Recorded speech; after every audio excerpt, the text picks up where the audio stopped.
Get Rich Education is brought to you by Norada Real Estate, Corporate Direct, and Mid-South Home Buyers.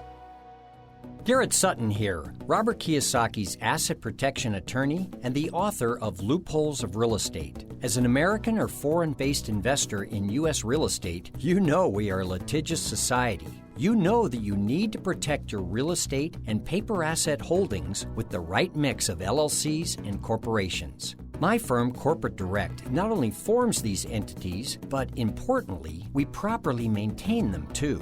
If you fail to follow the corporate formalities, you can lose it all in an instant. Corporate Direct is your source for LLC protection and maintenance in all 50 states. Visit corporatedirect.com or call 800-600-1760.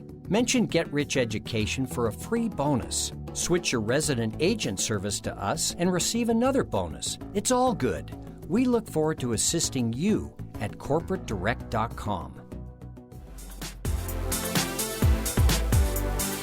Welcome to Get Rich Education with Keith Weinhold, giving you information and ideas on the investment that has turned more ordinary people into millionaires and billionaires than anything else, and can provide you with more wealth and happiness than you ever thought possible. Now, here's your host, investor, entrepreneur, business owner, and educator, Keith Weinhold. Welcome to Get Rich Education. I'm your affable host, Keith Weinhold, and this is episode 92, striking back for another wealth-building week. You are listening from one of 166 world nations that all converge right here every week through iTunes, iHeartRadio, Android, SoundCloud, Stitcher, and dozens of other platforms. Thanks for being here, but as always, you're not here for me, you're here for you. Today, we've got the pleasure of learning from such a skilled speaker. He is quite polished, speaking from the stage. He's on television a lot. He's in video a lot. And it's enjoyable to learn from someone like today's guest, whom is ultra concise, on point, and just plain accurate and well-researched.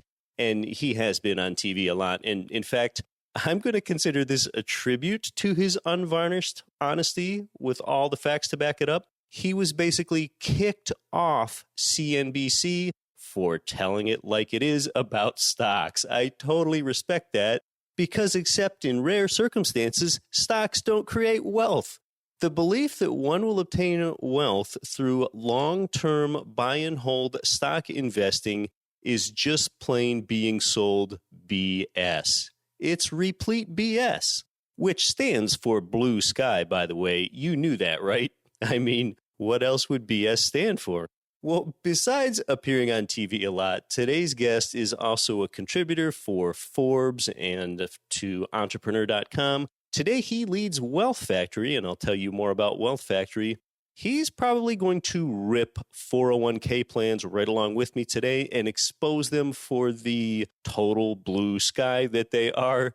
He's also going to help you find your investor DNA. Hey, thanks for all the comments about my monologue last week where there was no guest and it was just you and I. Some listeners say that monologues are their favorite here, which is just kind of hard for me to believe since recently we've had so many great guests on the show here, like Robert Kiyosaki, Rich Dad Advisor Ken McElroy. We had Harry Dent on 2 weeks ago and another stellar guest today. I plan to do more monologue shows for you here in the future, of course.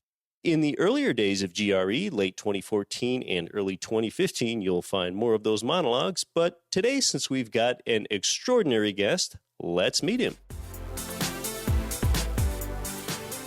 Today, we're with one of, frankly, whom I think is one of the brightest financial minds I've really ever come across. He's the founder and chief wealth architect of Wealth Factory and New York Times bestselling author of the book, Killing Sacred Cows, Overcoming the Financial Myths That Are Destroying Your Prosperity. And he's personally helped countless people, especially business owners, create efficient wealth strategies that fit their unique strengths. Garrett is just a champion of finding spendable cash for you that you didn't even know you had without you having to work harder for it. So I want to give a big Get Rich Education welcome to Garrett Gunderson. Hey, Keith. Thanks for having me, man. Look forward to this. Hey, yeah, this sounds great. You and I are so aligned in mindset. I'm a Wealth Factory subscriber myself. So let's go back kind of near the beginning, Garrett. Where does this abundant mindset really spring from? Tell us about those formative years and how you grew into be an entrepreneur and such a brilliant financial strategist. Well, I definitely learned a lot about scarcity growing up. I mean, I grew up in this small coal mining town, and my mom's side of the family were these Italian immigrants that still had the first dollar they ever earned kind of thing. I mean, they actually put money in coffee cans and had them in the cellar. And, my aunt, my great aunt, my grandfather's sister applied for welfare, and she had over $500,000 in the bank, not because they were high earners, they were just high savers. And the thing was, so much of their life was ruled by money. But fortunately, my grandfather, even though he was a coal miner, he had two side businesses. One was a TV repair shop, and the other one was he played accordion in a band, and they would travel all over on the weekends and do these gigs. So there was at least, some entrepreneurial spirit there. Obviously, they had to come over to America from Italy. That takes a bit of courage and, just a little bit of adventure to try to, achieve a better life. So I did have a little bit of that example, but really I didn't have any other entrepreneurial examples in my life for the most part. But fortunately, when I was 15, I started my first business with the support of my parents, especially my mom, because my dad worked at a coal mine. I actually started cleaning some of the vehicles that were surface vehicles when the bosses would come in. And my mom worked at a credit union, and I started cleaning the repossessed vehicles so they could turn around and sell them for more. And that was the launch of a very innovatively named Garrett Gunderson's Car Care. So I had that kind of like taste of having employees when I was a teenager. So even when I blew out my knee in basketball, I was still earning money by having other people detail cars during that time. I learned a little bit about marketing because I hired some of the people that had good connections in the community and brought cars in to be detailed. But that wasn't really kind of the life that I wanted or where I wanted to go, is just having a car detailing business. I ended up going to college and still made a little bit of money doing detailing of cars. And I even won the Young Entrepreneur of the Year, which came with like $5,000.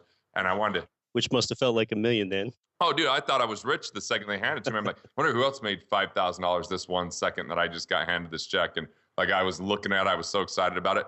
And I wanted to invest that money, Ben, because I want to be a millionaire. Because if I could be a millionaire, it meant that I could get out of Price, Utah. It meant that I wouldn't be, stuck with being a coal miner, or, I somehow would have felt more successful. So that was my initial kind of goal. Not saying it was the most noble goal. It was just one of the early ones, is I wanted to be a millionaire.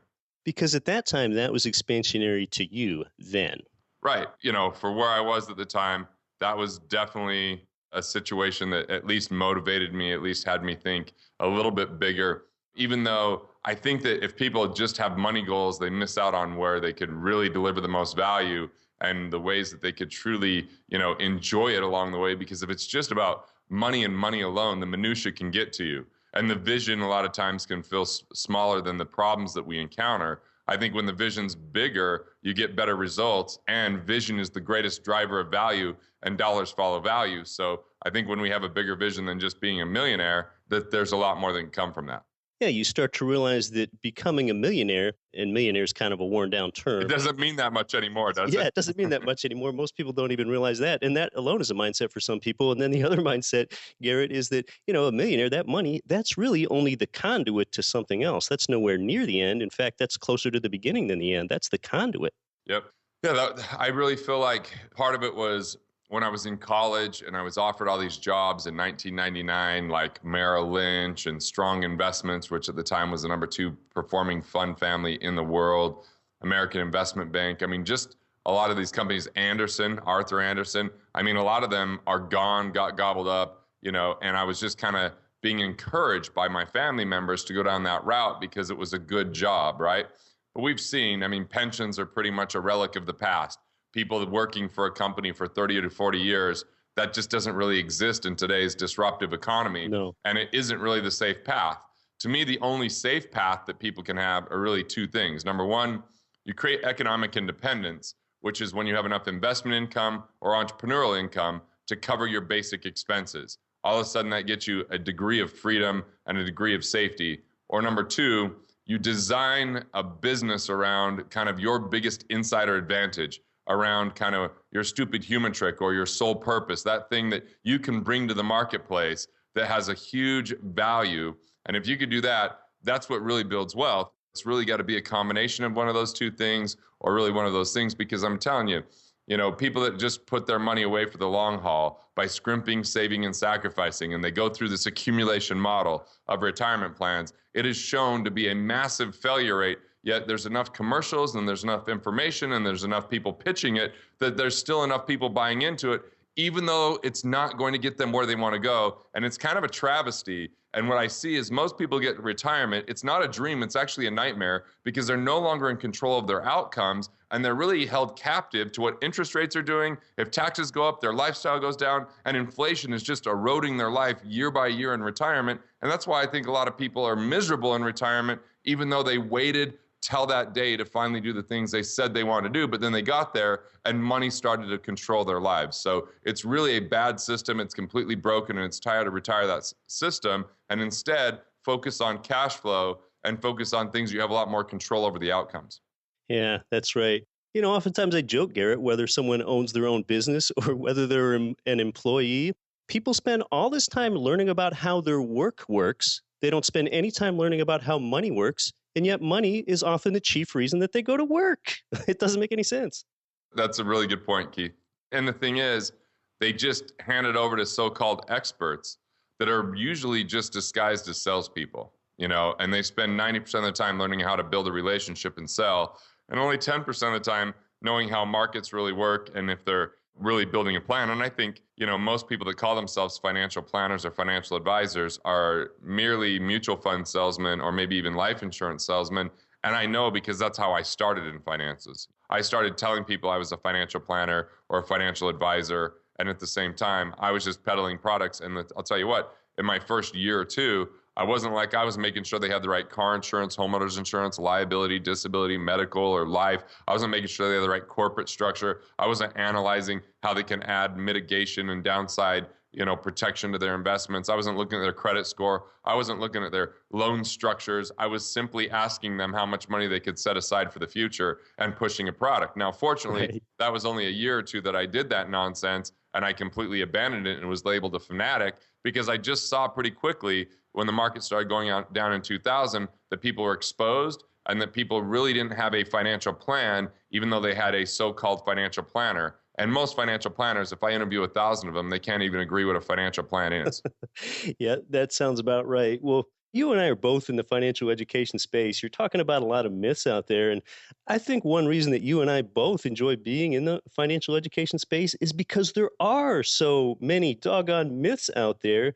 And debunking those myths really in a pretty direct way, once you debunk those for people, that translates into real, tangible value in their lives if they just know sooner. Yeah, the myths are so subtle, they're not obvious. When it comes to myths, a lot of people think they would recognize them, but we recognize the obvious ones, like don't go put $100,000 on a credit card to fly private and then go to a party when you don't have a job. That's a pretty obvious thing to avoid. But, on the other hand, the subtle myths are things that really convince us that scarcity is real, that crowd out abundant thinking and has us not believe in investing in ourselves and really investing in things that make sense based upon who we are. Like the myths that are most prevalent is that diversification is key. Diversification is key if you have ignorance. Diversification never got anyone really wealthy other than people peddling that concept. Right. Focus is key. An example, like people that want to just dabble in real estate and then they dabble in stock trading and then they dabble in options and then they start dabbling in gas and oil, they're going to get their ass kicked. That's just flat out going to happen because they're going to go up against people who are really, truly getting educated. And if someone's really building a business around real estate and they're spending time in it every day, they're going to improve their knowledge around it. That they're watching things, they're going to events, they're looking in, analyzing deals, they're checking things out versus someone who just does it that's got a full-time job and then just does this one little transaction they think is going to work out. That's usually where people get into trouble, is when they're not focused there and they're spread thin. And yet when we turn on the TV, and when I was on CNBC and they're promoting diversification, I got kicked off CNBC. I don't believe in that, and I didn't believe in the stock market. I think 90% of the average people putting money in the stock market should stop doing it immediately because they have no idea why the money's going to return, what the fees truly are, and what good it's really going to do them. And it doesn't promote and create cash flow now, which means they're going to be in bondage financially for even longer. And even worse, they worked hard to save that money and they turn around and lose it in the stock market. I just think it's a crazy, crazy system. It is a crazy, crazy system. And you covered some of it in your mega popular best-selling book, Killing Sacred Cows, back in 2008. And I think one of the myths out there is somehow people think that the stock market is going to make them wealthy. But, you know, Garrett, I had devoted an entire episode months ago where I just did a monologue on the fact that your real rate of return from the stock market is often zero, even when the stock market rises at historic norms, when it's inflation adjusted, Yep. when it's fee adjusted, when it's emotion adjusted, and the taxes you have to factor in, because often you're still paying taxes, even in a tax advantage plan. You're being friendly saying zero, right? Yeah, I actually did mention that in the show. It might be less than zero. Yeah, well, and here, we did the research. I have two guys on my team, Tom and Steven, that both researched this. And from 2000 to 2015, the stock market did 8.7% adjusted for inflation. Now, we're told that it's supposed to do that every year. That's what it did total. That's total over a 15-year period. Yeah. That's about 0.5% per year. I mean, and you had your money at risk. And, you know, it's just insane because if we look, almost anyone out there has a higher interest rate on a loan than what they just got returned for 15 years in the stock market. At least if they paid off the loan, it would have been a guaranteed return. And I'm not even saying that that's the right thing to do. But, you know, I think that what is really missing from a lot of people's financial plan is understanding their own cost of money. And so cost of money is something that most financial people don't want to teach or don't think about, but it's always looked at in corporate finance. In corporate finance, they call it maybe a hurdle rate sometimes, but cost of money is your highest net best rate of return or your highest net cost on the money that you have out there from a loan standpoint. So if I have a 17.9% American Express, anytime I spend $1, it's not just $1, it's $1 plus 17.9% that's costing me. Right. If I can earn 7% on my money, it's not just $1, you know, when I spend something, it's $1 plus the 7% that I could have earned. So if we understand our cost of money, then it's easier to navigate and make financial decisions like, should I pay off this loan or shouldn't I pay off this loan? Should I invest in this investment or not invest in this investment? You know, and that's why a lot of TV pundits will say, you always need to do this, like a tactic. But the thing is, each person's different and cost of money is critical. So, I mean, Keith, if I were willing to lend you money, how much money would you like to take? Well, it depends on the interest rate, but I think I'm a pretty good investor. Let's say it's 0%. All that you'll give me. Yeah, and how fast do you want to pay me back? I want to stretch that out as long as you'll possibly give me. Right. Now, you said something and I kind of cut you off. You said, I would take quite a bit not knowing the interest rate, but I'm a good investor. Right. See, you're saying you have a pretty high cost of money. So even if I went to 1%, does your answer change? No. Yeah, because you know you can out-earn 1%. So like that's the nice test is go and say, you know, if someone's willing to lend you money and, you know, at what interest rate would you stop borrowing? Well, that's going to be a good indicator of what your cost of money is, for one.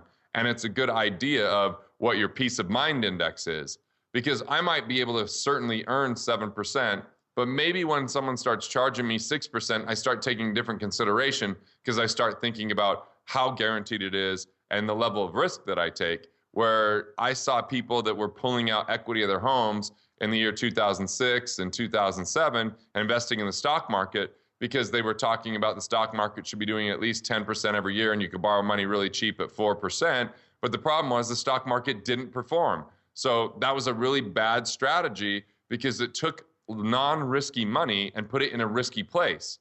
But at the same time, if I could take money and allocate it somewhere where it has the same or less risk even and improve my cash flow, that's how you can become more resourceful and have different set of financial eyes that sees opportunity where most people are really stagnant. And Keith, here's kind of why that happens is financial advising and retirement planning. I know, man, I really am saying that word a lot, but I know that's where a lot of us get a ton of information. Yeah, and those are bad words. Yeah, they only focus on the balance sheet. Right. And the balance sheet doesn't measure cash flow at all.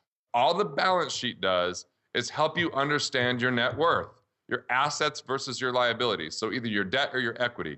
And so they teach us to accumulate and build more and more net worth. And I've even read financial authors that I usually like saying net worth is the ultimate measure of wealth.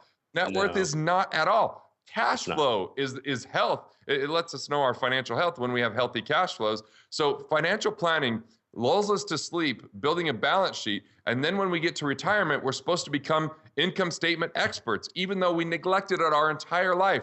That would be like saying, I want to do an Ironman triathlon, but I'm not going to train. And then you just show up one day to do the triathlon and, you're probably not going to make it. It's probably going to be pretty tough. And if you're like me, when I didn't know how to swim, you might not make it at all. So I think it's crazy to only focus on net worth, that I would use cash flow as a healthy indicator much before I would use net worth. And it's not an either or. It's just that you can't neglect one in the name of the other. It's really how can you get both of them? Because if your balance sheet, if you use it effectively, those assets are going to produce cash flow instead of accumulate. That's income.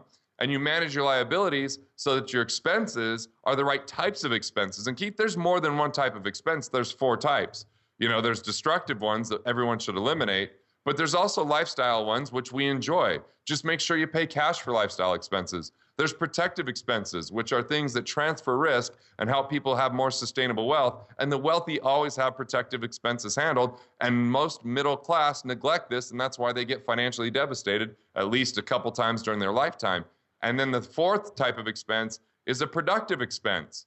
It's $1 that goes to pay for something, and more than $1 in income comes from that. Employees might be that for a business owner. Marketing might be that for a business owner. A mortgage might be that for a real estate investor. I mean, yes, it's an expense, but because that exists, you now have access to an asset. So I really think the game is, how do you capitalize your assets to create more cash flow? And how do you manage your liabilities to be the right types of expenses in the right framework or structure so that they're efficient? And so, yeah, that sums it up a little bit right there. Yeah, and we often talk about the ability to reliably turn equity into cash flow. That's a popular investor mantra, and you actually living a better life rather than deferring. And there's so much to touch on there that you mentioned, Garrett. I've made the point that really, at least in theory, if not in total practice, one's net worth could be zero as long as their cash flow is enough to support their lifestyle, and that cash flow source is a durable income stream. I often like to say, Garrett, people really need to unlearn before they can get ready to learn. They need to unlearn before that they can get ready to learn. I mean, people basically make a 30-year or so bet that the stock market will save them before they even understand investing at all. And, we've talked about it. Since 2000, the stock market on an inflation-adjusted basis hasn't made any gains. And in fact, it's probably down, and meanwhile, the financial institutions, they've kind of wisely and deliberately transferred their risk to what they call investors, which are the masses. It's a system issue. It's a philosophy issue. I mean, you can have really hard work with a bad philosophy and get horrible results. It's just and there's a lot of people out there working hard for their money, like you said. But then when it comes to having their money work for them, there's a lot of bad information and reliance on things that aren't very sustainable and that don't really work. And then it becomes pretty devastating. That's where a lot of scarcity comes in. Someone spends all this time working really hard, and then, England leaves the European Union and the market starts to go down dramatically.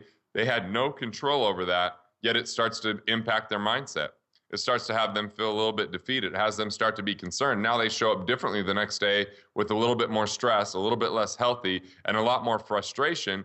And I'm like, why put your money at risk if you don't really know how it's going to work? I think it's okay to be in cash until you get really clear where's a good place to invest. I mean, people that buy a lot of real estate, they buy it during times when everybody else is strapped, when everybody else is struggling. Right. Because they build liquidity.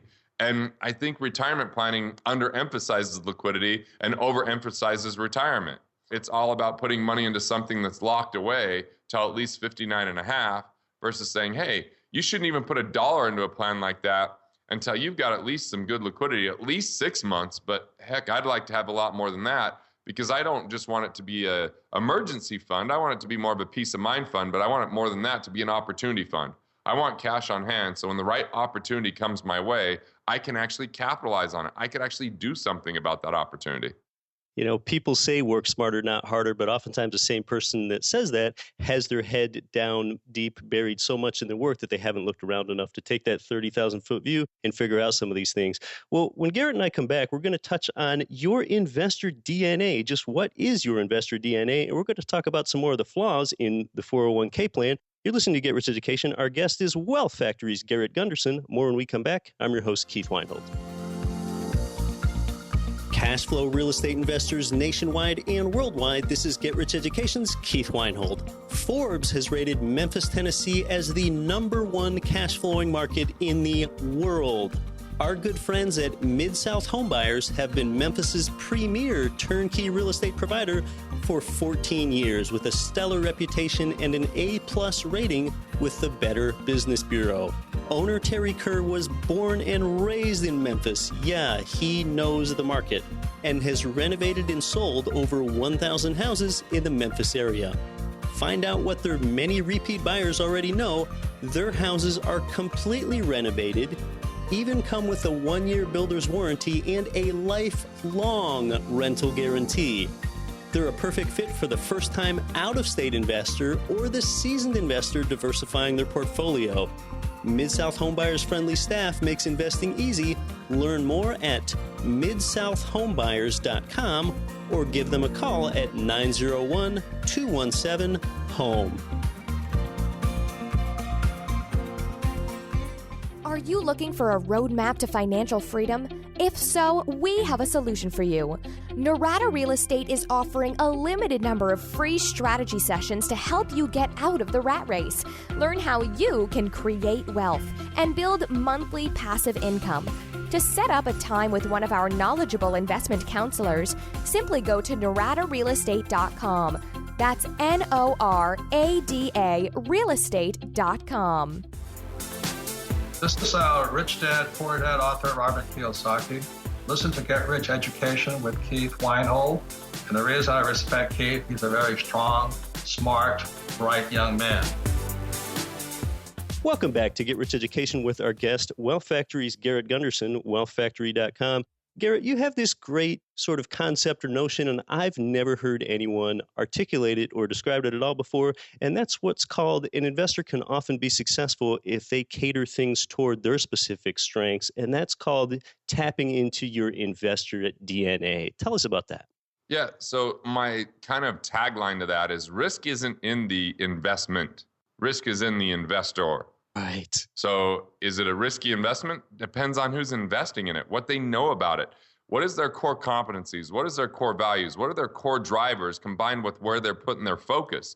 I know that technology for me is a risky investment simply because I'm not keeping up with trends there. I'm not a trendsetter in it. I utilize it once it's functional, and I don't really know what's coming next. Because it's not like I live in Silicon Valley, A. B, I'm not reading tech magazines all the time and testing things out and trying things out and hanging out with high schoolers that see what's going on with all that kind of stuff.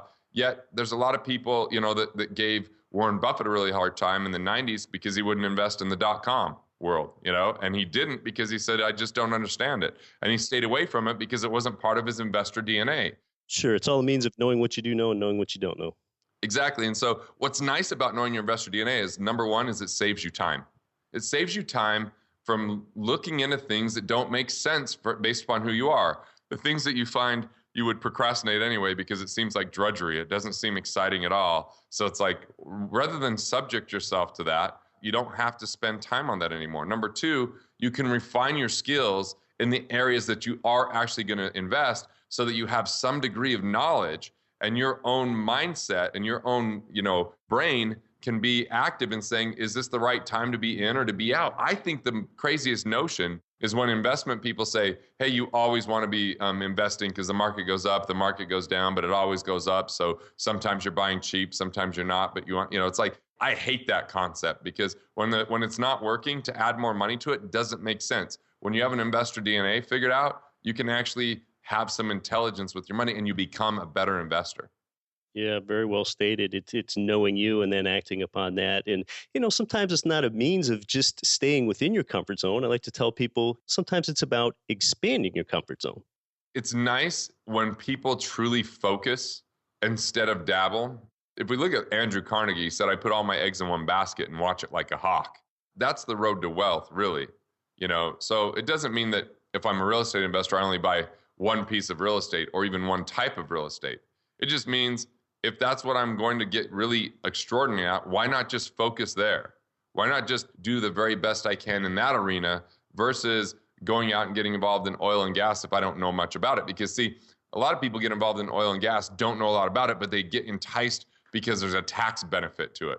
And they let the tax tail wag the dog. But I never spend $1 just to save 40 cents. And I never let taxes be my number one reason why I do something. I want it to be a secondary reason at best. Yeah, people that say that really get it. We have Rich Dad advisor Tom Wheelwright. He's been on the show 3 times now, very sharp mind. Even Tom Wheelwright himself, the Rich Dad tax advisor, says, don't let the tax tail wag the dog. I have ultimate respect for somebody that's going to say that, especially someone being in his position. Well, when it comes to investor DNA and developing who you are and expanding your comfort zone, we are investors. Oftentimes one needs to come up with a liquidity ball that we need to employ into something. But a lot of people approach building up that liquidity the wrong way, I think sometimes because they're using the wrong words, which reinforces the wrong mindset. And one of those words is a budget. And budget is a word I really dislike. I try not to use words like budget and savings. Instead, I like a word like liquidity. Tell us a little bit about budget. I know you don't like that word either. Yeah, I have a book coming out called Budgeting Sucks. Awesome. Here's the problem with the word budget is it gets people to think small-minded. It gets them to think they can shrink their way to wealth, which just isn't true. And they use a lot of their mental energy thinking about where they can save instead of using that mental energy thinking how they could earn. And so that kind of constraining mindset leads to less profitability and less value creation. I mean, there's only so much time in a day. So if someone's spending their time researching ways to save $1 here and $1 there, they're not researching ways to enhance their skills. And the other problem with budgeting is it's a lot like a diet. You just really can start missing out on a lot of enjoyable things in life. I mean, it just seems like a whole bunch of problem to say, okay, I can spend X amount this month, X amount, and like you just put envelopes together or jars or all these different things. Well, what if it's just a month where there's a lot of great stuff happening, or more than one wedding and it's not in your budget for gifts, or all this kind of stuff? I'm saying all you have to do to solve the budget problem is pay yourself first. You pay yourself first into a separate account than your checking or into your business checking, and then that becomes a wealth capture account that then you allocate towards growth of your wealth and towards investing. And as long as you take it off the top and then just stay in bounds with the rest of your money, there's no more necessity to budget. Budgeting is only needed when someone is a train wreck and off track. And you know what? That's the time to go listen to Dave Ramsey. If you are absolutely going into debt every month and you are just a train wreck, Dave will help you get there. He'll leave you in scarcity in the end, but he'll get you on track, and he's probably the best at doing it. But I'm here to tell you, if you are earning money and you're doing okay, but you keep finding yourself spending more than you should or feeling guilty for not budgeting more, just pay yourself first and it will solve the problem. Yeah, you touched on something I just need to comment on. Dave Ramsey, and I'm not here to criticize or critique him. We just do 2 different things, Dave Ramsey and Get Rich Education. Dave Ramsey tells people how to avoid being poor and to get into a middle class trench, okay? At Get Rich Education, we tell middle class or poor people how they can become wealthy, and it really doesn't take any more effort. It's more of a shift in mindset. Invest in yourself first and pay yourself first. That's the game. If people did that, and I get some people don't invest in themselves because it's like, what if I make a mistake? Well, guess what? You will. I've made a lot of mistakes over my life, but you learn from them and you course correct. The bigger mistake is not to do anything at all, rely on and trust on other so-called experts and miss out on learning the lessons along the way because you'll have less financial IQ. You'll have less money in the end too because you tried to avoid those things. I mean, I wrote Killing Sacred Cows. It was almost like a confessional. Like, hey, people are like, you're pretty young. How do you know this stuff? I'm like, making mistakes and asking what I could have done different, what would have helped if I would have known beforehand. And instead of trying to justify what I did and extrapolate that out of like, oh, well, if the market would have been different or whatever, or, like a lot of retirement people say they have 30 years experience or however long they've been in the business. They have 1 year's experience for 30 times over. They're just justifying things. I admitted to my mistakes, confessed, and then said, here's what I would have done different. Here's a tool to avoid having that happen yet again. And I got to tell you, that's where I think that, a lot of the successes come from is it's relatable when people admit to their mistakes. There's no one out there that hasn't made a business mistake or a financial mistake at some time. And if you learn the lessons, you become more powerful. If you justify it away, then you become held captive to the myth and you actually become someone that's out there perpetuating it, which I really despise. Well, we're talking about mistakes and myths an awful lot here, and maybe the number one mistake that most Americans are making is they're funneling and they're diverting too much of their income off into a 401k plan. I've kind of called 401k plans is not a tax deferral plan first. It is a life deferral plan before it's a tax deferral plan, because you're just deferring and you're settling until later, and you might not really ever be gratified when you do that. Now, in your books and on your website and such, I know you've got a lot of kind of very tactical flaws in 401ks, and a lot of people just don't realize what all of the fees and what all the costs in a 401k are. Why don't you break down some of those numbers-wise for us? Yeah, and what I like is John Oliver on HBO just did a special on this. Tony Robbins' book, Money, really kind of addressed a lot of the problems in 401ks with fees as well. The only thing is, like with John Oliver, who's not a financial guy, he addresses the problem and gives a one step in the right direction in the solution, not the full step, right? So instead of saying, 401ks have 12B1 fees, which are marketing fees that you pay for. They have admin fees, legal fees. They've got the expense ratios on the funds that are underlying. I mean, 60 Minutes did an exposure on this saying that there was up to 13 fees in some of these plans. And it was just the last few years where it actually became legislated that they had to be disclosed. They weren't disclosing all the fees when these programs were built. And because they feel pretty complicated, then a lot of the public, it was hard for them to understand what was going on. But there was a firm in Seattle that what happened was they were tracking not just their deposits, because, a lot of people see their 401ks go up when they make a deposit, but they were looking at the real rates of return. And it was during a time the market was going up and they were still not making money. Well, there was 13.3% worth of fees inside of the plan. Wow. And so that kind of started and was the catalyst behind all of this. There are plans where you can get lower fees, but it doesn't mean the plan isn't still problematic. My first problem with the plan is it's 100% government controlled, so the government can change the rules. The second thing I have with the plan is you don't own the plan. Since the government does, you're a beneficiary. It says FBO, for benefit of. So they own the plan. You're the beneficiary of the plan. Number three is it doesn't actually save taxes. I mean, when I ask Keith, every time I speak, who thinks taxes are going up? Everyone raises their hand. Who thinks taxes are going down? One time I've had someone raise that taxes were going down. Can't believe that even happened. It was a CPA, by the way, which was just even better. I'm not hiring him. Yeah, I was like, okay, cool. That's because he's trying to live off the justification of deferring income. But deferral doesn't mean saving. And the only reason you pay less tax when you contribute to a 401k is because you didn't have constructive receipt of that money as a true earnings. The government kept hold of that money inside of the plan. So yes, you paid less tax, but the tax savings don't end up in your pocket. They're trapped inside of a plan that if you want that money back, you're already at a 10% disadvantage than if you had just paid the taxes up front. How crazy is that? Then, I mean, we could go through a number of things like the underlying investments, typically being really poor mutual funds that haven't performed. We've talked about the market heavily on this, but my biggest issue is there's no cash flow to this plan. So how are you going to achieve economic independence? And what it does is it lulls people to sleep so that they don't know whether it's really working or not until it's too late. When they get to retirement, if this was their big plan, it's underfunded and it's not doing a good job. Because if I went back to 1980 and I asked people, hey, what would be a good amount of money to have in a retirement plan? What do you think they'd say, Keith, in 1980? $1 million. That would be the high end, right? That's the high end. People going like, I'm thinking big. This would be huge. $1 million.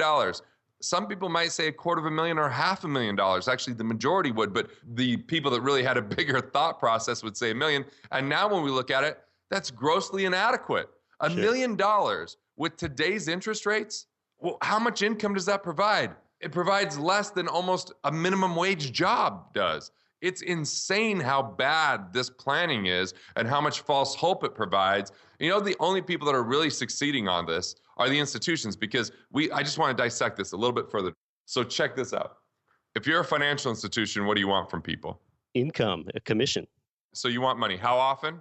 as often as I can possibly get it. How long do you want to hold on to their money for if you're a financial institution? I want to stretch that out as long as possible, too. And how much do you want to give them back when they ask for a withdrawal? As little as they possibly want to get out. There's never been a better program for the financial institutions than a 401k, because check it out. If you set up a 401k as an employer, you have to let your 401k administrator know you don't want your employees automatically opted in. Otherwise, every time you have an employee, it already automatically comes out of their paycheck. They'd have to say they don't want it. Otherwise, it's already assumed that they're going to contribute, and they start taking it. So not only are they getting your money, and at every paycheck, they get the government's money. And the institution gets to charge a fee on your money and the government's money that's inside of the plan. So they just found a way to increase their fees. And if you want your money out early, there's a penalty. So they found a way for you to keep your money in there longer. And what does retirement planning say? Build a nest egg and live off the interest. Well, that's the best way that they can hold on to the most of your money and give you back the least possible. So 401ks follow the 4 rules of the institution. The game is rigged against you, and you're doing the exact opposite. A financial institution would never put their financials and go, we're going to take a bunch of money and put it in a retirement plan with the depositors in our bank. No, because they would run out of cash flow and the business would die and it would be a risky venture, yet they're trying to sell that to the rest of the American public. It's insane. And the thing is, just one more thing on these institutions, because if people thought more like a bank, I mean, banks really, when they're following their rules, are ultra successful. Number one, if you want to go get a piece of real estate, what's the first thing the bank wants to know? What's your income? Yep. They want to know your income. Why? They want to know, can you afford this? And okay, so if you have a good income, what's the next thing they want to know? They're probably going to take a look at your net worth statement. Yep. So once they look at your kind of your cash flow and they look at your collateral, right, on the personal level, when they're looking at that net worth statement, what's the third C that they're probably going to go for? What's your credit? What's your credit, right? To see what is the risk. So they're looking at your credit, your cash flow, and your collateral. Then when they're looking at the collateral as far as what you're buying, they force you to get an appraisal. That's to protect them, and they make you pay for it. And then if you don't give them enough deposit or down payment, they're going to charge you PMI so that they're insuring their cash. Now, here's the deal. If they're lending you money, when we look at what CDs are paying now, or money markets or savings accounts, they're paying like 1%. If they're turning around and giving you a great interest rate, like 3%, that's not a 2% return for them. That's a 200% return, because they paid you $1 and they made $3. And any grocery store or any retail store that buys something for $1 and sells it for $3, that's a 200% markup.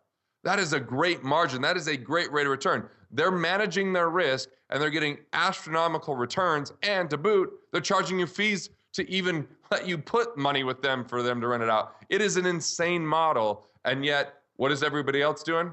They're putting their money in a 401k. The institutions don't even care how much you have in a 401k when they go to lend to you, because they don't really consider it your money. At best, they know it's 50% your money. And if it's in the stock market, they know that they don't have any control over that outcome. That's why they like to see money in a savings account or money in something really stable and liquid. So I just think that if we could unveil, the rules are usually rigged against us. And instead, if you understand them, you can rig the game in your favor. Even though you utilize these institutions, you're not being used by them. Yeah, I mean, if investors, when they got their quarterly 401k statement or however often they get it, I don't participate in a plan like that. I wouldn't do that. If they got that statement and it showed them their returns after it was adjusted for inflation, after it was adjusted for the 13 types of fees that you mentioned, and maybe even putting a factor in there for the emotional component of buying and selling at the wrong time, then perhaps no one would invest in 401ks. But my number one comment about 401ks, and you touched on it earlier, Garrett, is just one 3-word sentence when I hear someone talk about a 401k, and that is, where's your income? It's not there. There's never any answer for that question. Yep. So, Garrett, as we're kind of winding down here, anything else the Get Rich Education listeners should know when it comes to abundance mindset and turning equity into cash flow? I find that people tend to be and think a lot more abundantly when they have enough cash flow coming in, whether they show up to a job or, that they don't have to manage every single day. They still have to monitor it. They still have to be, responsible for it. But if it covers their expenses and they have the economic independence, abundance is a little bit easier to swallow at that point. It's a little bit easier to focus on. When they don't have their finances in order, scarcity tends to trickle in. It tends to be a companion in their life a little bit more. And so money is a lot like air. When there's a lot of it, it feels pretty abundant. When it's not a lot, it feels pretty scarce. So even though I believe scarcity is just a state of mind, not a state of being, I really think it's important for people to embrace, are they using sound financial principles? And have they figured out their investor DNA? And if they haven't, then they're going to be more likely to fall prey and be a victim to scarcity. But the cool thing is, it doesn't matter where you're at right now. It just means, are you willing to take a step in the right direction? Start investing in yourself. Start paying yourself first. And when you get into scarcity, I just recommend you do one of two things. Call up someone that is a mentor and let them know that you're in scarcity so they can ask you questions that you can't ask of yourself when you're highly emotional and help you get through it. Or two, just help someone else out. Rather than tell them why you're in scarcity or get them bought into the story, find people you can go out there and deliver value for. And whether they write you a check or not, just the act of creating value for someone and helping someone out, it's really hard to be scarce during those moments. So I know that's not a direct financial piece, but it will lead to a lot better financial life. Well, Garrett, you've really just detonated knowledge dynamite all over the place for us today. It's been great having you on. And you know, Get Rich Education listeners, Garrett Gunderson isn't so much real estate-ish as we often are on this show. But like I've said, oftentimes one is best served if they can unlearn what they believe to already be true faster so that they can learn over here on the abundance side faster. And that's a lot easier to do when you've unlearned scarcity, when you've unlearned things like you thought a 401k was a good thing to invest in. Garrett, how can Get Rich Education find out more about you and Wealth Factory? The best thing to do is go to wealthfactory.com or go to wealthfactory.com/WF, as in Wealth Factory Resources. Wealthfactory.com/WF Resources. You want to be a better investor? We have an investment scorecard that helps you determine if an investment's aligned with your investor DNA. You want to know how to optimize your cash flow? We got a cool cash flow guide there. We've got some articles I've done in Forbes on saving tax. I mean, we just have some really cool resources, and that you don't have to buy them or anything. We're just gifting them to build a relationship and deliver some value. Yeah, and wealthfactory.com is packed with value. And by the way, I don't have any sort of business relationship with Garrett or Wealth Factory at all. I've just been a subscriber for a while myself, and the articles and the columns and the videos over there are so content rich and well written, and they're also really well formatted and just a pleasure to read. So Garrett Gunderson, thank you so much for coming on to Get Rich Education today. Hey, thanks so much. I really appreciate it. And I just think that it's good to hear someone that's so aligned with expanding your means and cash flow investing and out there teaching it. I think that this is the message the world needs to hear if they want to have some real financial success and get rid of the old system that is absolutely broken. And I think this is heavy, but it's ruining people's lives on the other side, and you're really helping people out. So thanks, Keith. Yeah, I think when some people learn about Garrett Gunderson, the first question they ask themselves is, how didn't I know about him sooner? I like how Garrett put it when he and I were chatting off microphone one time, saying that people live more fulfilling lives when they focus on production, not reduction. There are two great online resources for you to know about. One is wealthfactory.com for tactical, strategic wealth building info. And the second one, which is more real estate investing centric, is that it is a must to subscribe to our free newsletter at getricheducation.com. So, cash flow statements over budgets, thriving over surviving, production over reduction, and of course, abundance over scarcity. I'll be back with you next week. Though you might quit your day job, don't quit your daydream.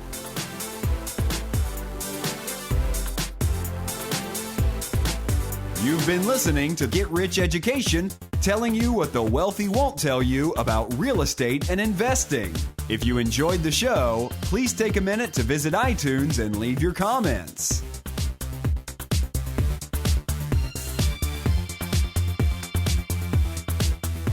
Nothing on this show should be considered specific, personal, or professional advice. Please consult an appropriate tax, legal, real estate, financial, or business professional for individualized advice. Opinions of guests are their own. Information is not guaranteed. All investment strategies have the potential for profit or loss. The host is operating on behalf of Get Rich Education, LLC exclusively.